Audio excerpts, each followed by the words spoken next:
Assalamualaikum warahmatullahi wabarakatuh. Waalaikumsalam warahmatullahi wabarakatuh. Perkenalkan, nama saya Nadia Nur Sabitri. Nama saya Sabdara Maulati. Saya Warahmatullahi Wabarakatuh. Kami dari kelas 12 MIPA 1. Hari ini kami sudah bersama dengan narasumber yaitu Bu Dandi. Kami bertiga akan menanyai seputar masalah orde baru.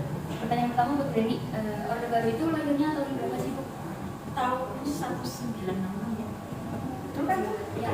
Ya, 1996. Terus yang memimpin pada masalah itu siapa? Pada masa orde baru yang memimpin adalah seorang presiden tentunya ya. Pada saat itu adalah Presiden Soekarno. Dan masa orde baru ini berjalan di 32 tahun ya. Masa kan habis orde lama, orde baru dan setelah itu reformasi kan. Dan di orde baru selama 32 tahun memang hanya dipimpin oleh satu nama, itu Presiden Soekarno. Dan itu bisa berlangsung karena memang beliau yang memang terpilih menjadi presiden, bukan otomatis tetapi terpilih menjadi presiden. Bukan seperti masa sekarang di masa reformasi banyak partai yang punya peluang untuk menjadi calon presiden. Kalau masa orde baru kan yang ada cuma 3 ya, 2 partai, yaitu Partai Demokrat dan Partai Persatuan Pembangunan dan satu lagi Golongan Karya. Nah, pada saat orde baru hanya 3 kontestan politik yang ada pada saat itu, dan pada saat orde baru memang Golongan Karya berperan sangat kuat. Kalau dibilang benar tidak ya, tapi memang kuat.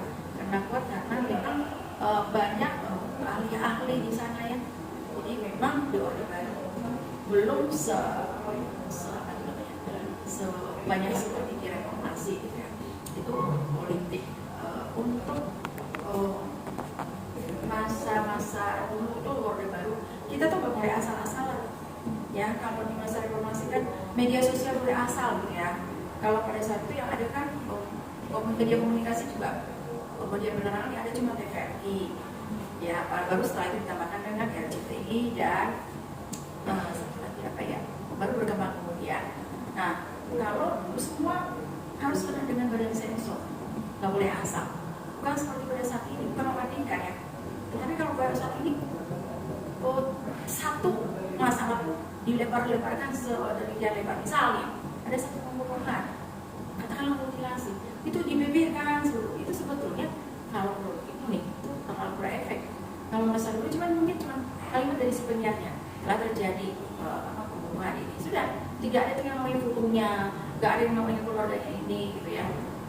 Bukan berarti tidak terekspos, tapi itu sebenarnya menjaga psikolog dari rakyat ya. Jadi memang ada positif dan negatif antara orde baru dan orde lama gitu ya. Ada. Kalau masalah ekonomi, kalau kita bandingkan ekonomi harus dievaluasi dulu. Sebetulnya yang mana yang turun harga dengan yang naik harga. Kalau kita bandingkan di orde baru, karena ibu mengalami di orde baru, ketika ibu punya gaji mampu untuk menabung, katakanlah pada saat itu menabungnya adalah dengan emas ya. Kalau dibandingkan dengan gaji itu bisa menabung, setiap bulan bisa menabung. Tapi saat ini gaji memang kalau dilihat dari nominal besar, tapi kenapa tidak bisa nabung ya? Kenapa? Kebutuhan lebih banyak ya, kebutuhan lebih banyak dan harga juga lebih tinggi gitu. Jadi disitulah kalau kita enakan mana, kita tergantung orangnya, enak orde baru atau reformasi, tergantung manusianya. Yang mana yang menjadi perjalanan hidupnya ya, itulah yang terjadi gitu ya. Gitu ya. Untuk pertanyaan selanjutnya, pengalaman apa yang paling berkesan buat di masa orde baru? Pengalaman yang berkesan di masa orde baru itu sebetulnya banyak ya, banyak, terutama kalau ibu merasakan sih orde baru itu lebih nyaman karena tidak ibu lihat ada yang katanya demo, itu nggak ada tuh, atau tiba-tiba ada tawuran, terus ada apa sih budaya. Nah itu kalau yang di masa orde baru nggak pernah ngalamin yang begitu ya, nggak pernah ngalamin yang begitu. Nah semakin hari malah makin rusuh, bukan rusuh ya, malah makin hebat, atau mungkin sudah terlalu canggih ya zaman canggih dan orang juga. Kalau di masa Orde Baru itu di desa aja ada yang disebut dengan kelompok pencapir ya, untuk mencapai musyawarah mufakat itu mereka punya kelompok namanya kelompok pencapir. Jadi mereka tuh selalu satu RT atau satu RT berebut gitu untuk mencari. Nah sekarang orang sibuk semua, lupa deh bisa musyawarah mufakat. Gitu. Ya kalau masa itu karena itu masih berada di banyakan di Orde Baru gitu ya menikmati banget tuh yang namanya Orde Baru. Terus pertanyaannya gimana sih Bu awal-awal masa reformasi?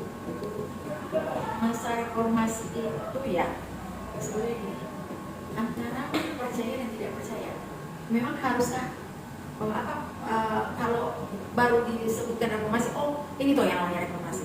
Karena perjalanan waktu ini kan tidak disebut. Sekarang yuk masuk ke reformasi kan enggak, ya kan? Dicetuskannya aja kalimat reformasi kan nggak bilang. Misalkan kita belajar, yuk sekarang ke bab ini kan nggak gitu kan? Atau sudah ada katanya itu adalah masa reformasi. Baik buruknya reformasi ya tergantung pada orangnya, ya kan? Ya, sama nggak sih? Kalau menurut ibu ya, di masa sekarang atau masa lalu bedanya? Masa lalu itu semua bisa kalau menurut teratur ya, ada keteraturan. Mau ngapain juga harus teratur. Di reformasi juga teratur. Cuma karena orang terlalu heboh, ada satu masalah sudah dibahas oleh banyak orang. Jadi sepertinya masalah itu jadi besar banget. Padahal sebenarnya masalah itu bukan sepele, bisa dilakukan. Maka terjadi yang namanya musyawarah mufakat, ya kan? Musyawarah mufakat. Kalau dikatakan beda, ya pasti beda. Tapi itu memang terjadi reformasi seiring dengan berjalannya waktu, perkembangan masa, perkembangan zaman ya harus berubah. Namanya manusia bergerak ya harus ada perubahan. Tapi bagaimana perubahan itu positif atau negatif tergantung pada manusia yang menjalankan. Tapi itu semua harus tetap dalam keadaan evaluasi. Kita evaluasi. Gak bisa asal enak yang zaman saya, enak yang zaman sekarang, bisa evaluasi. Kita lihat kalau kita bikin tabel yang mana sih positifnya berapa, negatifnya berapa. Ketika di zaman Orde Baru politiknya cuma 3, terus yang sekarang sampai 30-an. Yang terjadi apa sih? Gitu kan? Apakah semakin banyak partai akan semakin heboh atau semakin aman? Itu nggak bisa kita. Oh ini loh enak zaman saya, enak zaman saya, nggak bisa. Harus tetap dalam keadaan evaluasi. Ya kan? Semua yang namanya membentuk atau menyatakan sesuatu harus tetap dalam keadaan evaluasi. Nggak bisa langsung teori ini loh. Teori itu juga terjadi dari hasil uji coba dibuat, baru muncul ada statementnya. Gitu. Terima kasih ya Bu udah jauh-jauh. Kurang lebihnya mohon maaf ya. Terima kasih. Wassalamualaikum warahmatullahi wabarakatuh. Waalaikumsalam warahmatullahi wabarakatuh. Oke.